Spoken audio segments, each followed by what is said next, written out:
नमस्कार दोस्तों, स्वागत है आपका हमारे चैनल इन्फो आइलैंड पर। हम आपका स्वागत करते हैं आज के इस वीडियो में और आज का जो गाइस ये वीडियो होने वाला है, ये है काफ़ी इंटरेस्टिंग क्योंकि ये है हमारे भारत के इतिहास से रिलेटेड और आज का जो हमारा टॉपिक है वो रहेगा स्वतंत्रता संघर्ष से रिलेटेड कुछ प्रश्नोत्तर हमने यहाँ इस वीडियो में आपके साथ शेयर किया है। उसके साथ-साथ ही इतिहास के कुछ महत्वपूर्ण पन्नों और इतिहास के रिलेटेड कुछ महत्वपूर्ण घटनाओं के बारे में भी आपको इस वीडियो के अंत तक पता चलेगा, जो कि आज हम इस वीडियो में शेयर करेंगे।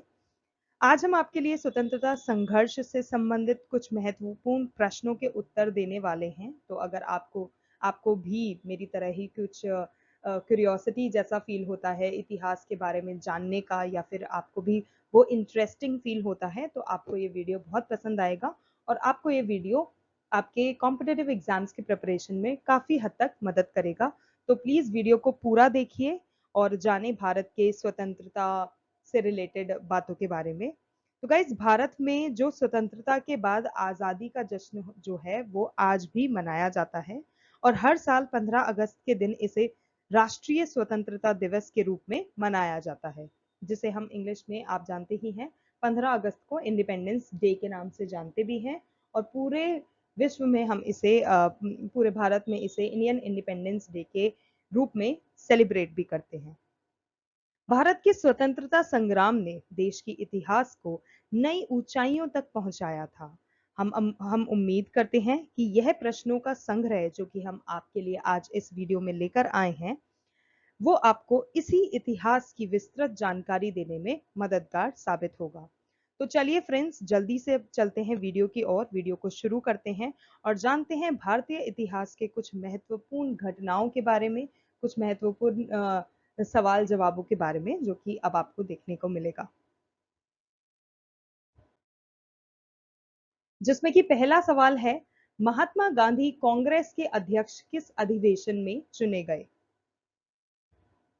आंसर है बेलगांव अधिवेशन, जो कि 1924 ईस्वी पूर्व एक घटना है जो कि 1924 में हुआ था।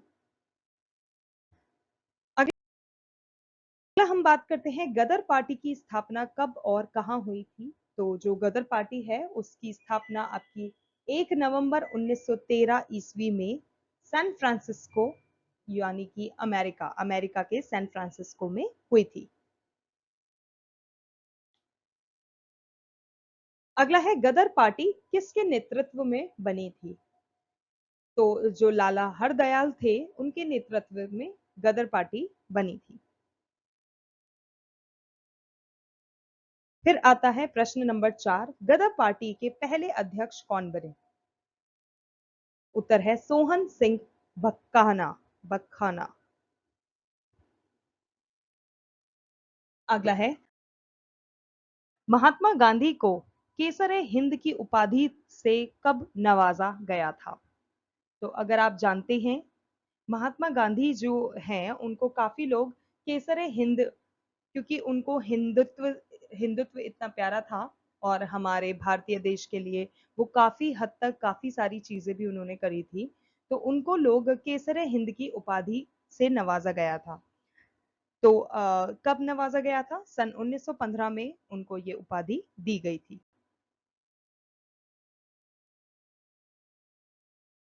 अगला है किस अधिवेशन में कांग्रेस के नरम दल और गरम दल में एकता हो गई थी? तो जो लखनऊ अधिवेशन था जो कि 1916 ईस्वी पूर्व में हुआ था, उस अधिवेशन में कांग्रेस का जो नरम दल था और जो गरम दल था उन दोनों ही में एकता हो गई थी। अगला है मुस्लिम लीग और कांग्रेस ने मिलकर किस अधिवेशन में एक संयुक्त समिति की स्थापना की? आंसर है लखनऊ अधिवेशन।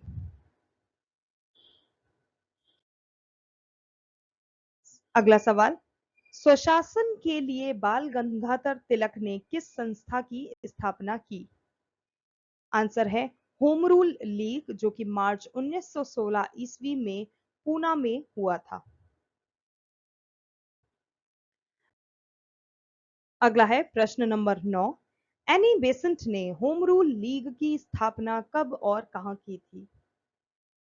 आंसर है सितंबर 1916 ईस्वी, मद्रास में। अगला सवाल, एनी बेसेंट के नेतृत्व में स्थापित होम रूल लीग के प्रथम सचिव कौन थे? आंसर है जॉर्ज अरुंडेल। अगला है, भर्ती करने वाला सार्जेंट किसे कहा जाने लगा? आंसर है महात्मा गांधी जी को। और क्यों कहलाने लगे महात्मा गांधी भर्ती करने वाले सार्जेंट? क्योंकि प्रथम विश्व युद्ध के दौरान गांधी जी ने लोगों को सेना में भर्ती होने के लिए प्रोत्साहित किया था। इसी वजह से, इसी कारणवश महात्मा गांधी जी को भर्ती करने वाला सार्जेंट बोला जाने लगा। अगला है, साबरमती आश्रम की स्थापना किसने की? तो ये तो बहुत ही सिंपल सा सवाल है, आप सभी जानते होंगे कि साबरमती आश्रम की स्थापना महात्मा गांधी जी ने की थी। अगला आता है प्रश्न नंबर 13, महात्मा गांधी ने साबरमती आश्रम की स्थापना कब और कहां की थी? तो अगर हम बात करें, महात्मा गांधी जी ने साबरमती आश्रम की स्थापना 1916 ईस्वी में अहमदाबाद में की थी। अगला है प्रश्न नंबर 14, चंपारण आने के लिए गांधी जी को किसने प्रेरित किया था? आंसर है बिहार के किसान नेता राजकुमार जी ने महात्मा गांधी को काफी हद तक प्रेरित किया था कि वो चंपारण आए। अगला है, सत्याग्रह का सर्वप्रथम प्रयोग गांधी जी ने कहां किया? आंसर है दक्षिण अफ्रीका में।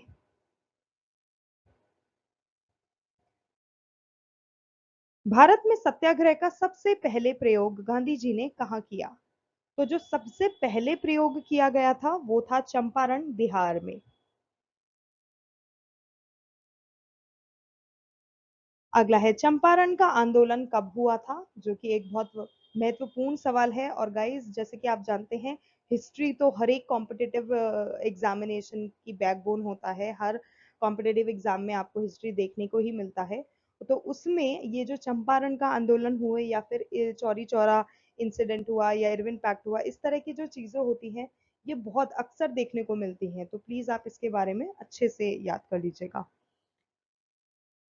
तो जो चंपारण का आंदोलन था वो सन 1917 में हुआ था। चंपारण विद्रोह के कारण अंग्रेजों को कौन सी प्रथा समाप्त करनी पड़ी थी? तो एक तीन कठिया प्रथा के नाम से एक प्रथा चली आ रही थी, जो कि चंपारण विद्रोह के कारण अंग्रेजों को समाप्त करनी पड़ी थी। महात्मा गांधी ने पहली बार भूख हड़ताल किसके समर्थन में की थी? 1918 ईस्वी में अहमदाबाद मिल मजदूरों के हड़ताल के समर्थन में गांधी जी ने सबसे पहली बार भूख हड़ताल किया था।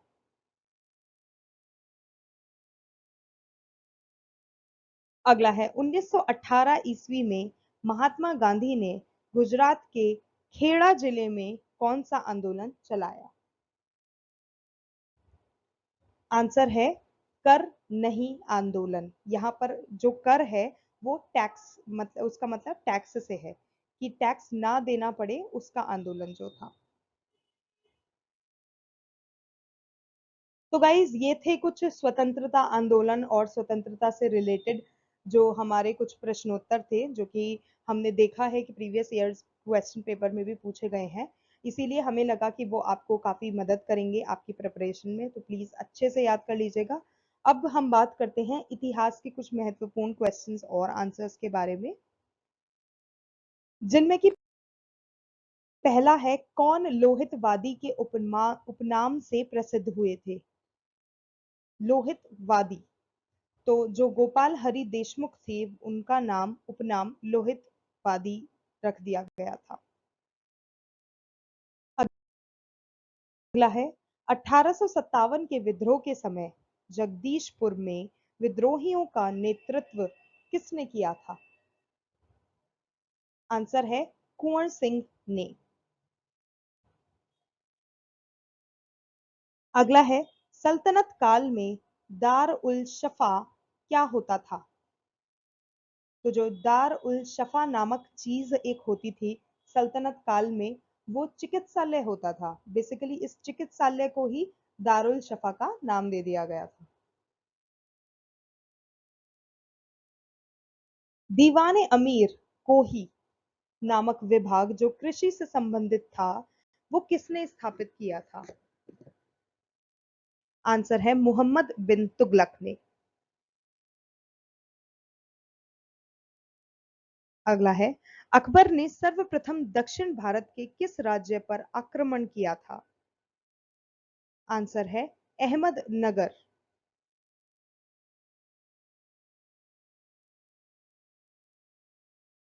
पानीपत के तृतीय युद्ध के समय पेशवा कौन था? आंसर है बालाजी बाजीराव।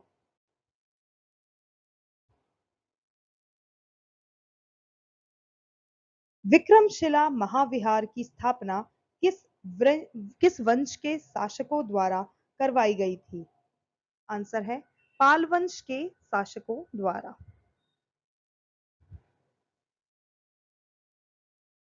अगला है तमिल में तोलका तोलकाप्पियम किस विषय से संबंधित पुस्तक है? तो जो तोलकाप्पियम एक नामक पुस्तक है, वो तमिल व्याकरण से रिलेटेड है।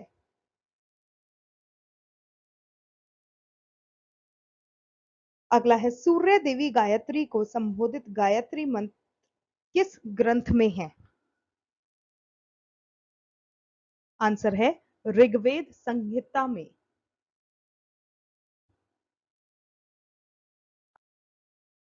अगला है औरंगजेब ने किस सिख गुरु को फांसी दी थी?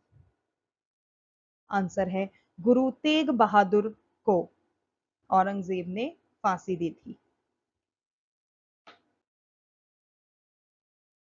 पूर्ण स्वराज की शपथ कांग्रेस के किस अधिवेशन में ली गई थी? तो जो 1929 में लाहौर अधिवेशन हुआ था, उस अधिवेशन में पूर्ण स्वराज की शपथ कांग्रेस ने ली थी।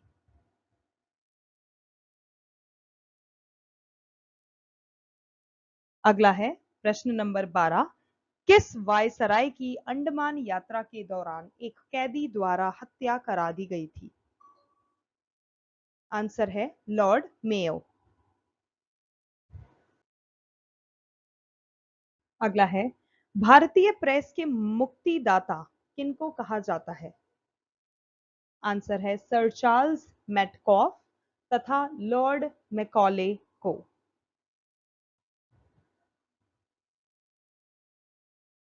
अगला सवाल भारतीय राष्ट्रीय कांग्रेस के सूरत अधिवेशन के अध्यक्ष कौन थे? आंसर है रास बिहारी घोष।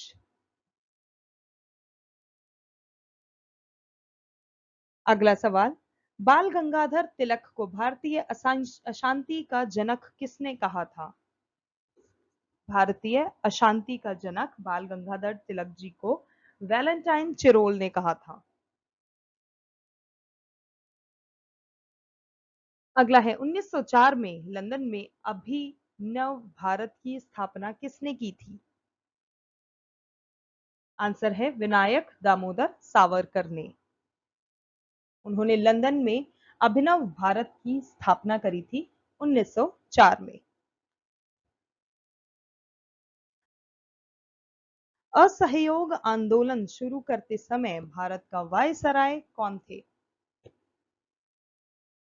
आंसर है लॉर्ड चेम्सफोर्ड।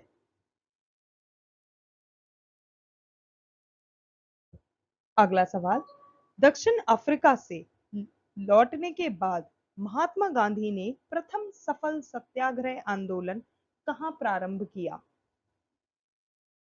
आंसर है चंपारण में।